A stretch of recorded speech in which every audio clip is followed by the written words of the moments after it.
Hello friends, welcome to channel my DAV concept में। इसमें हम लाइट चैप्टर का थर्ड लेक्चर देखने वाले हैं, जिसमें आज का टॉपिक हमारा रिफ्रैक्टिव इंडेक्स से चालू होने वाला है। ओके, तो चलिए रिफ्रैक्टिव इंडेक्स को समझते हैं, जो कि काफ़ी हमारा इम्पोर्टेंट टॉपिक है और आगे भी क्लास में काम आने वाला है। तो the ratio of the speed of light in a given pair of media give us a measure of extent of refraction or bending of a ray of light as it goes from one of these media to other. We use this ratio to define a term called the relative refractive index for a pair of media. तो चलिए refractive index के बारे में क्या बोला गया है इसे समझते हैं। सबसे पहले कहता है कि जो हमारा स्पीड ऑफ लाइट, ध्यान से देखिए, the ratio of the speed of the light in a given pair of media give us the measure of extent of refraction. मतलब रिफ्रैक्टिव इंडेक्स हम किसे कहते हैं? एक रेशियो को कहते हैं। अब कौन किसके रेशियो को? सपोज करिए ये हमारा बीच का है लाइन, मीडियम वन यहाँ पे एयर है, यहाँ पे मीडियम टू हमारा वाटर है, ये हमारा लाइट आ रहा है इससे। एक मिनट, सपोज कि हमारा लाइट ऐसे आ रहा है। ओके, ऐसे जब आ रहा है तो यहाँ पे इसका स्पीड कुछ और होगा, जैसा कि हमने देखा था 3 लाख किलोमीटर पर सेकेंड। बट जब वो वाटर में आ जाएगा तो उसका स्पीड कुछ और हो जाएगा, जो कि यहाँ पे हमें दिया हुआ है 2.25 लाख किलोमीटर पर सेकेंड के स्पीड से आ जाएगा। तो स्पीड में इसके डिक्रीज होगा। तो इसी रेशियो को, यहाँ के स्पीड को, इसके स्पीड को और इसके स्पीड को जब हम रेशियो करेंगे और रेशियो जो हमारा आ जाएगा, सपोज करिए रेशियो हमारा कुछ आ गया 1.5। ओके, तो इसे हम कहेंगे रिफ्रैक्टिव इंडेक्स। रिफ्रैक्टिव इंडेक्स इसे बोलते हैं। तो आप समझ गए होंगे रिफ्रैक्टिव इंडेक्स। चलिए आगे इसके आगे भी इसके बारे में बात हम करते जाएंगे काफ़ी सारे एग्जाम्पलों के साथ। क्या गया? Relative refractive index of medium two with medium one respect to medium one. तो रिलेटिव रिफ्रैक्टिव इंडेक्स किसे कहते हैं? वही होता है हमारा मीडियम वन में क्या स्पीड है और मीडियम टू में क्या स्पीड हो जाता है। तो इसी के रेशियो को हम रिफ्रैक्टिव इंडेक्स कहेंगे, रिलेटिव रिफ्रैक्टिव इंडेक्स। ये जैसा कि आप देख सकते हैं V1/V2। ओके, देखिए यहाँ पे लिखा हुआ है speed of light in medium one, speed of light in medium two. तो इसको हम V1/V2 से डिनोट करते हैं, ये आप देख सकते हो। ओके, अभी इससे जुड़े न्यूमेरिकल हमें हमारे इस क्लास में नहीं आने वाले, आगे पढ़ते हैं। The refractive index or absolute refractive index of a medium denoted by mu m is defined as follows। देखिए ये हमारा रिलेटिव रिफ्रैक्टिव इंडेक्स है, ध्यान से देखिए। ये है हमारा एब्सोल्यूट रिलेटिव इंडेक्स। तो दोनों में अंतर क्या है आप समझ सकते हैं। देखिए इसका फॉर्मूला हमारा ये दिया हुआ है और इसका हमारा फॉर्मूला ये दिया हुआ है एब्सोल्यूट वाला का। तो आप देखते होंगे तो दोनों में डिफरेंस क्या होगा। यहाँ पे मीडियम वन, यहाँ मीडियम टू का बात कहा गया, कोई फिक्स हमारा मीडियम नहीं है। बट यहाँ पे न्यूमरेटर वाले में speed of light in vacuum ये हमें गिवन दिया हुआ है। ये हमें एक का स्पीड दिया हुआ है, speed of light in vacuum हमारा क्लियरली दिया हुआ है। और सेकेंड में क्या है हमारा दूसरा मीडियम, मीडियम हमारा दूसरा कोई भी हो सकता है, ये water, glass, okay, diamond etcetera. But यहाँ पे एब्सोल्यूट में और रिफ्रैक्टिव रिलेटिव में यही अंतर है, जो रिलेटिव में हमारा दोनों मीडियम में हमें कोई पता नहीं रहता जो ये क्या रहेगा, medium one medium two. But absolute में हमारा दिया हुआ है कि मीडियम वन में हमारा वैक्यूम है और मीडियम टू हमें दिया रहेगा क्वेश्चन में। बट मीडियम वन हमारा वैक्यूम ही रहेगा, जैसा कि आप देख रहे हैं यहाँ पे कि यहाँ पे वैक्यूम ही हमारा लिखा हुआ है। और स्पीड ऑफ लाइट को किस तरह से डिनोट करते हैं? Speed of light in vacuum, उसको सी से, स्मॉल सी से हम डिनोट करते हैं स्पीड ऑफ लाइट को, समझे? स्मॉल सी से, जैसा कि आप देखते होंगे C/VM। ओके, अब देखिए refractive index and optical density के बीच में क्या रिलेशन है। It is now easy to realise that the refractive index of a medium is an indicator as well as measure of its optical density. तो optical density के बारे में जैसा कि हमने पिछले लेक्चर में पढ़ा था कि हमारा क्या होता है ऑप्टिकल डेंसिटी। यहाँ पे हमने पढ़ा था ऑप्टिकल डेंसिटी क्या होता है, speed of light in A given medium अगर स्पीड ऑफ लाइट हमारा बताता है उस मीडियम में अगर ज़्यादा रहेगा तो उसका डेंसिटी क्या रहेगा, वो रेयर हमारा रहेगा। देखिए जैसा कि यहाँ पे लिखा हुआ है, higher optical density, optical denser medium, speed इसमें कम रहेगा। ऑप्टिकली रेयर मीडियम मतलब लो ऑप्टिकल डेंसिटी, तो हायर स्पीड ऑफ लाइट। तो यही हमारा ऑप्टिकल डेंसिटी था जिसे मैंने आपको शॉर्ट में बता दिया। तो कहा गया है the more the refractive index the more the optical density, मतलब ये डायरेक्टली हमारा प्रोपोर्शनल है। इस लाइन को आप रिलेट कर लीजिए। कहा गया है the more the refractive index more is the optical density. Okay, अब रूल ऑफ रिफ्रैक्शन कुछ है। अब हम आ जाएंगे कुछ कंस्ट्रक्शन के चीज़ पे जो चैप्टर में इम्पोर्टेंट है आपके लिए, इस क्लास के लिए। We can easily understand two observations associated with the phenomenon of refraction of light in terms of two rules। इसके टू रूल्स हैं हमारे रिफ्रैक्शन के भी। चलिए देखते हैं क्या रूल्स हैं हमारे।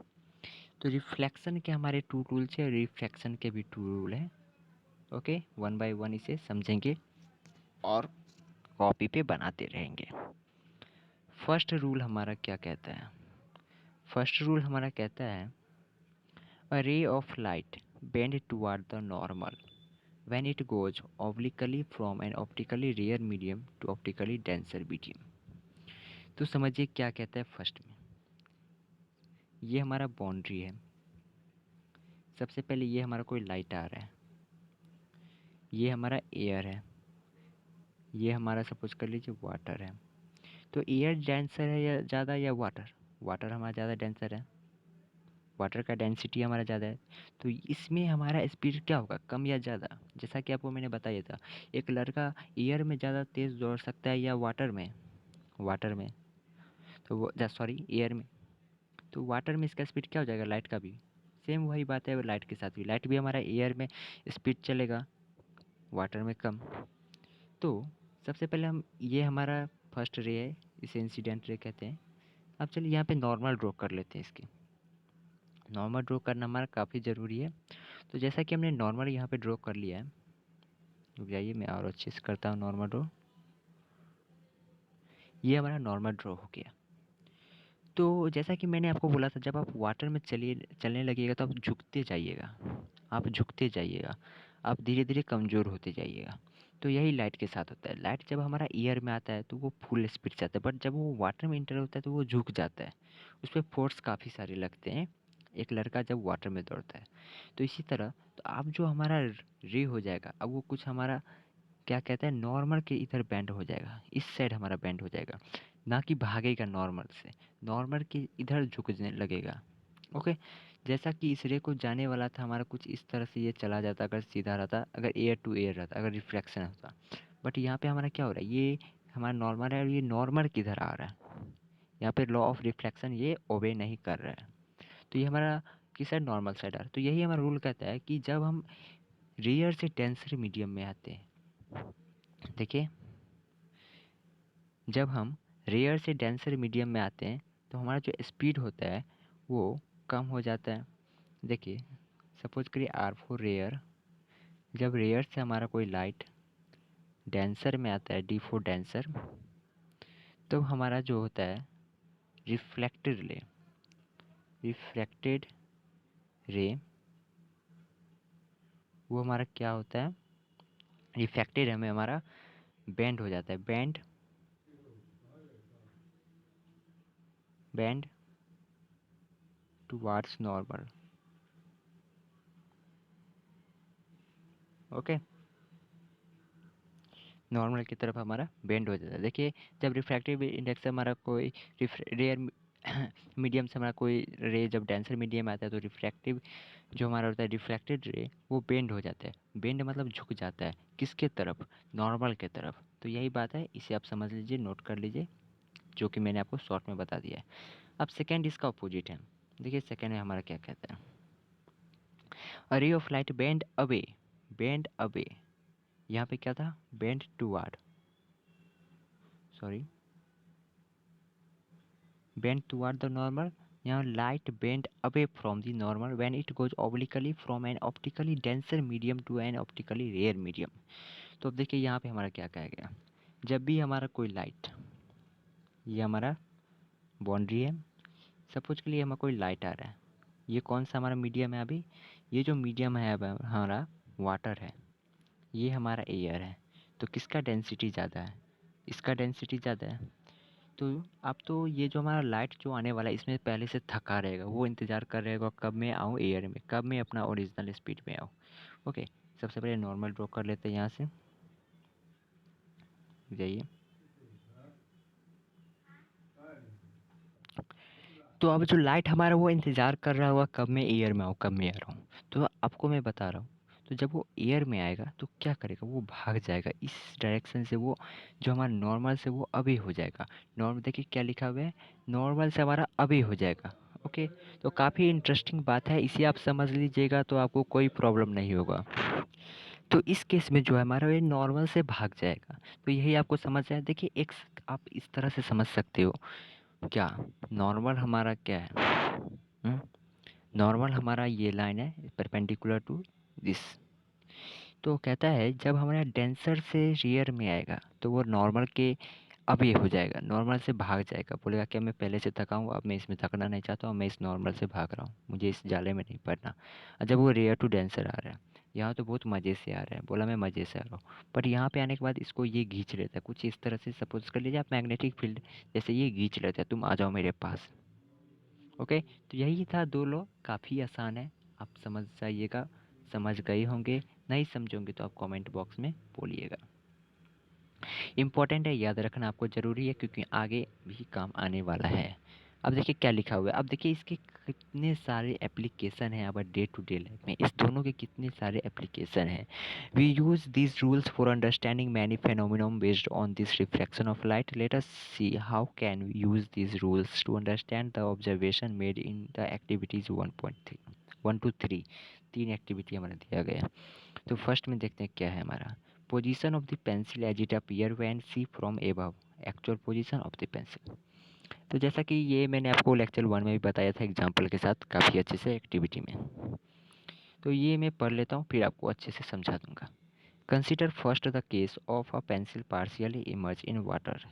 The ray of light starting from से the tip of the pencil bend away from the normal as they move from water optically denser है जो हमारा to air optically rarer to us therefore these rays appear to be coming from a point that lies above our actual positions of the tip of the pencil. The same is true for all the other points of the pencil under water. The part of pencil under water does appear bent with respect to its part above water. Okay, तो चलिए इस activity को हम समझते हैं।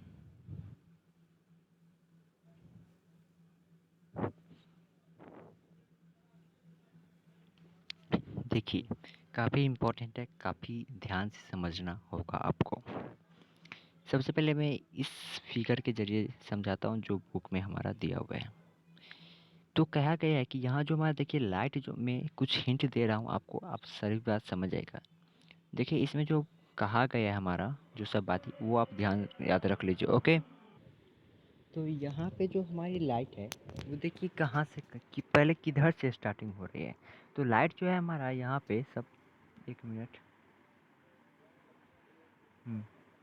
तो यहाँ पे जो है लाइट जो है हमारा ना कि एयर से वाटर में आ रहा है, इधर जो लाइट हमारा कुछ इस तरह से जा रहा है, मतलब ये तो कुछ, एक मिनट, तो यहाँ पे जो है लाइट हमारा इधर से आ रही है, एयर से आ रही है। ओके, ना कि वाटर से। तो एयर से जो सॉरी वाटर से आ रही है तो एयर किधर जाएगी। अब यहाँ पे हमारा आँख है, यहाँ से एक मेरा पर्सन देख रहा है, पेंसिल ये रहा हमारा, सपोज कर लीजिए थोड़ा टेढ़ा हो गया। देखिए मैं बुक ही से समझाता हूँ। यहाँ पे पेंसिल जो है हमारा इसका एक्चुअल पोजीशन यहाँ पे है, पर जब कोई पर्सन देखता है तो ये ऊपर दिखता है उसे। ऐसा क्यों होता है, तो ये रिफ्लेक्शन के कारण होता है। इसे चलिए हम समझते हैं ऐसा क्यों होता है। तो देखिए लाइट यहाँ से आ रही है, देखिए जैसा कि आप देख रहे होंगे ये जा रही है लाइट बीकर के अंदर से, यहाँ पे ये नॉर्मल ड्रॉप किया गया है। तो अब देखिए लाइट जो हो रहा है ये हमारा नॉर्मल से अबे हो रहा है, नॉर्मल से अबे हो रहा है। ओके, ना कि नॉर्मल किधर बेंड हो रहा है, नॉर्मल के अवे भाग रहा है। क्यों? क्योंकि ये डेंसर से एयर में जा रहा है इसलिए। अब अब ये जो है हमारा, इसका अगर हम ये जो रिफ्रैक्टेड रे है जो पर्सन के आँख के पास जा रहा है, अगर उसका हम उसको हम स्ट्रेट पूरा खींच लें तो ये हमारा जहाँ पे जाके मिलेगा, कहाँ मिल रहा है, देखिए पेंसिल जहाँ पे हमें दिख रहा है वाटर में अपने आँख के द्वारा उठा हुआ दिखता है। क्यों? क्योंकि जो रिफ्रैक्टेड रे आता है उसका स्ट्रेट, उसको जो और हम बड़ा करेंगे, जब उसको हम वाटर बीकर किधर करेंगे तो जहाँ तक वो बीकर किधर जाएगा वहाँ हमें दिखेगा, और इसके होंठ के परपेंडिकुलर ही होगा। जैसा कि आप देख रहे होंगे इसके परपेंडिकुलर ही है, मतलब जहाँ पे इसके एक लाइन है, ये नहीं है जो ये इसका ये बना है कॉर्नर, कॉर्नर यहाँ पे, इसका कॉर्नर यहाँ पे बना है, दोनों का कॉर्नर हमारा एक ही साइड बना है, जैसा कि आप देख रहे होंगे यहाँ पे। तो सीधी सी मैं सिंपल सी बात बता देता हूँ, देखिए ऐसा क्यों होता है। ऐसे गया लाइट हमारा नॉर्मल, यहाँ से ये वाला लिया गया, इसके इधर बेंड किया गया, ओके। अब इसका जो हमारा होगा यहाँ पे इसके पैरेलल, सॉरी इसके स्ट्रेट, और ये जो हमारा रिफ्रैक्टेड रह गया ये जहाँ पे टच करेगा वहाँ पे हमें दिखेगा। देखिए अब मैं आपको अपने फिगर के ज़रिए बना के दिखाता हूँ। ये रहा हमारा बीकर, ये रहा हमारा पेंसिल का एक्चुअल पोजीशन जो है, रियल में जो पोजीशन है, बट हमें कुछ इस तरह से ये दिख रहा है। सपोज करें यहाँ पे ये जॉइंट है और ये, हाँ। अब जो है हमारा ये क्या होगा, ये देख रहे हैं कि दोनों का जो है हमारा ये सेम ही है, दोनों का जो जहाँ पे इंड हो रहा है, ये तो हमारा जहाँ से दिख रहा है वो है, और ये जो एक्चुअल है, लेकिन दोनों का जो इंड होता है ये हमारा आई है, तो दोनों का इंड हमारा सेम ही है। देखिए यहाँ पे भी एक पैरेलल लाइन खींचा गया, एक स्ट्रेट लाइन, ओके। तो अब जब ये पर्सन हमारा देख रहा है तो पहले तो सबसे पहले लाइट कहाँ से कहाँ जाएगा, लाइट इधर हमारा आ रहा है, ये इसका भी नॉर्मल ड्रॉ हो गया। अब लाइट जो है बेंड करेगा, नॉर्मल के अवे बेंड नहीं करेगा, क्योंकि नॉर्मल से इसलिए अवे बेंड नहीं करेगा क्योंकि ये हमारा डेंसर से रियर जाए तो नॉर्मल से अवे करेगा, नॉर्मल से अवे करेगा, ओके। तो अब ये रिफ्रैक्टेड रे जो आई के पास जा रहा है उसको जब हम इस तरह से लेंगे, इस तरह से, यहाँ तो हमारा तो कुछ गलत हो गया, तो जब हम इसको इस तरह से लेंगे, देखिए सपोज कर ये हमारा रिफ्रैक्टेड रे था, और जहाँ पे ये टच करेगा इस लाइन को वहाँ पे हमारा पेंसिल का फिगर बनेगा। अब ऐसे तो बना है, ये तो बुक में हमें दे दिया बनाया हुआ, लेकिन सपोज करिए मैं आपसे क्वेश्चन पूछूंगा, जो एक मैं पेंसिल दे दिया उसका पोजीशन कहाँ पे दिखेगा, तो आप कैसे बताइएगा। तो आपके पास देखिए मैंने अभी क्या आपको बताया उससे आप समझिए। ये रहा हमारा कंटेनर, बीकर सपोज कर लीजिए, एक पेंसिल यहाँ से ड्रॉ कर लीजिए, पेंसिल भी दिया रहेगा आपको, आपको आई दिया रहेगा, ओके। आपको जो है इसका जो रिफ्रैक्टेड यहाँ से जो लाइट पास होगा वो भी आपको दिया रहेगा, वो भी मैं आपको बना ही देता हूँ, रुक जाइए, थोड़ा गलत बन गया, इस कॉर्नर से आएगा ऐसे, यहाँ से अब इसका नॉर्मल ड्रॉ होगा। अब यहाँ से जो है लाइट हमारा कुछ इस तरह से नॉर्मल के अभी हो जाएगा, तो अभी हो रहा है यहाँ पे, ना कि बेंड हो रहा है। तो अगर अब मैं आपको बोलूँ जो बताइए हमें पेंसिल कहाँ से दिखने वाला है, इस वाटर में हमें पेंसिल कहाँ पे दिखेगा, तो आपको जो करना है वो मैं आपको बताने जा रहा हूँ, आप ध्यान से समझिएगा, बड़े ही ध्यान से। आपको करना है क्या, ये जो हमारा एक्चुअल पेंसिल है इसके पॉइंट से एक परपेंडिकुलर लाइन ड्रॉ करना है, ओके। सपोज करिए परपेंडिकुलर है। अब ये जो हमारा रिफ्रैक्टेड रे था जो हमारा एयर में गया, ये जो हमारा एयर में गया, इसको आप खींचिए पीछे की तरफ, तो जहाँ पे ये दोनों हमारा ज्वाइंट हो जाएगा वहीं पे हमें पेंसिल का पेंसिल दिखेगा, पेंसिल का लास्ट पॉइंट हमें दिखने वाला है वाटर में। तो ये जो पोजीशन है हमारा, ये पोजीशन यहाँ पे हमें दिखने वाला है क्या, यहाँ पे हमें दिखेगा, इस पॉइंट पे हमें दिखने वाला है pencil from air to water. तो अब मुझे आशा है जो आप समझ सकते हो, काफ़ी अच्छे से मैंने समझाया, तब भी अगर आप ना नहीं समझो तो आप बोल सकते हो कमेंट बॉक्स में, बेझिझक बेझिझक। और 2-3 एग्जांपल है और को समझते हैं साथ ही। Proceeding in exactly the same way can understand why a pond appears shallower, less deep than it actually is। तो आपको एक और एग्जांपल देता हूँ मैं, ऐसा आप देखते होंगे नदी या पॉन्ड में कि वो ऊपर से जब देखिएगा तो वो लगेगा कि वो यहीं तक इसका बेस है, बट आप जब इसके अंदर जाइएगा तो बेस इसका इतना हो जाता है। ऐसा क्यों? वही सेम सेम कारण। यहाँ पे हमारा पेंसिल था तो यहाँ पे सैंड बालू ले लीजिए, सैंड गिट्टी जो हमारा रहता है पॉन्ड में वो रहता है, वो हमें ऊपर दिखता है रिफ्रैक्शन के कारण, जो कि एयर से वाटर से एयर की तरफ आता है। यहाँ से कोई पर्सन है, यहाँ दिख रहा है क्या, जो उसको तो यहाँ दिख रहा है बट एक्चुअल में यहाँ पे है वो। सेम फिनोमिनम जो मैंने पेंसिल के साथ बताया वही यहाँ पे होता है। A coin is put in an empathy glass not visual before become a visual after water is poured into the cup। देखिए वहाँ पे तुमने एक बीकर का बात किया। एक बात में यहाँ पे जो एक्टिविटी दिया गया है वो भी इम्पोर्टेंट है काफ़ी। तो कहा गया है कि एक सपोज कर लीजिए हमारा यहाँ पे एक बीकर है। बीकर वो कौन सा है? Colour beaker. वो ग्लास वाला नहीं है, जो ट्रांसपेरेंट नहीं है, वो ओब्लिकली है।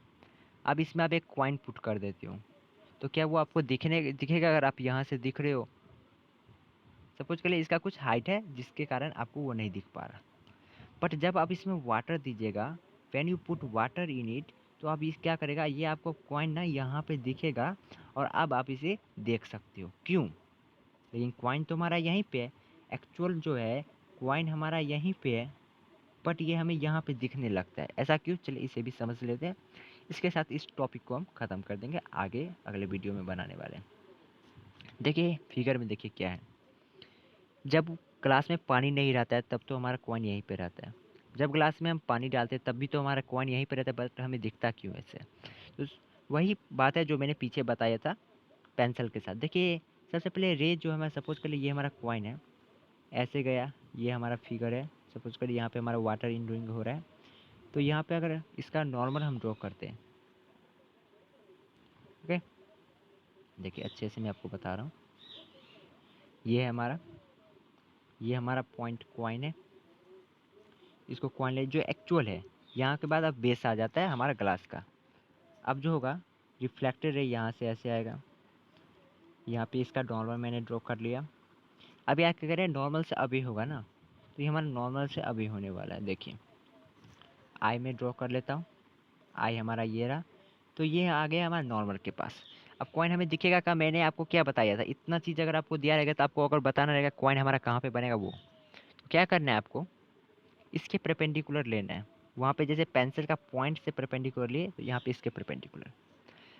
अब जो हमारा रिफ्रैक्टेड रे है, जो रिफ्रैक्टेड जो आपके आँख के पास आया, उसको आप ना पीछे खींचिए, थोड़ा थोड़ा पीछे खींचेगा।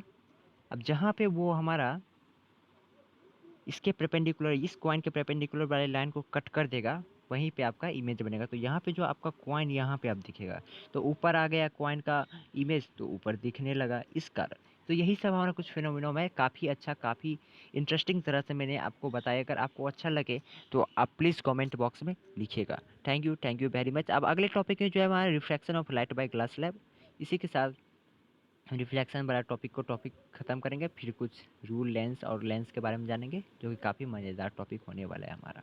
Thank you very much.